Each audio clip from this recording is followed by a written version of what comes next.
অন্তর্বর্তী সরকারের সময় বিদেশিদের প্রেসক্রিপশনে তরুণরা রাষ্ট্র ক্ষমতা গ্রহণ করে দুর্নীতিতে যুক্ত হয়েছিল বলে মন্তব্য করেছেন প্রবাসী কল্যাণ প্রতিমন্ত্রী নুরুল হক নূর।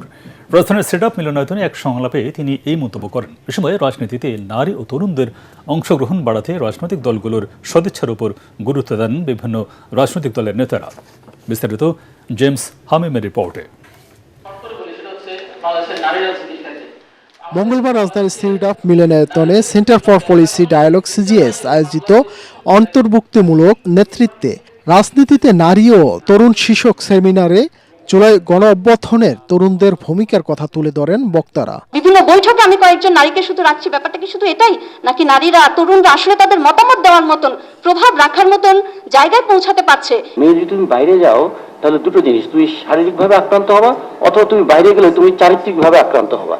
জাতীয় পার্টির মহাসচিব শামীম হায়দার পাটোয়ারি বলেন, সমান যোগ্যতা সম্পূর্ণ হলেও নারীদের বিভিন্ন ক্ষেত্রে বঞ্চিত করা হয়। সমান যোগ্যতা সম্পূর্ণ হলেও একজন নারীকে বেসরকারি খাতে চাকরি দেওয়া হয় না, কারণ সে কদিন পরে বিয়ে করবে, প্রেগন্যান্ট হবে, তাকে প্রেগন্যান্সি লিভ দিতে হবে উইথ পে।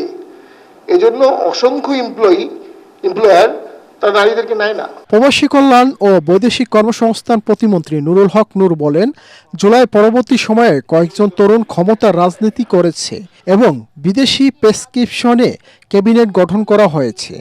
অন্তর্বর্তীকালীন সরকারের প্রতি অভিযোগ তুলে ধরে তিনি বলেন, সে সময় গুটি কয়েক তরুণকে সামনে তুলে ধরা হলেও বাকিদের এড়িয়ে যাওয়া হয়েছে। যারা উপদেষ্টা হয়েছে এরা যদি উপদেষ্টা না হয়ে বাইরে থেকে প্রেশার গ্রুপ হিসেবে দুর্নীতির বিরুদ্ধে আওয়াজ তুলতো, সংস্কারের প্রশ্নে আওয়াজ তুলতো, আন্দোলনকারী তরুণদের থেকে একটা প্রতিনিধি প্রত্যেক দলকে দিতে হবে। বক্তারা বলেন, নারী ও তরুণরা জুলাই আন্দোলনে অগ্রণী ভূমিকা পালন করলেও তাদের অনেকে এখন রাজনীতির মূলধারার বাইরে।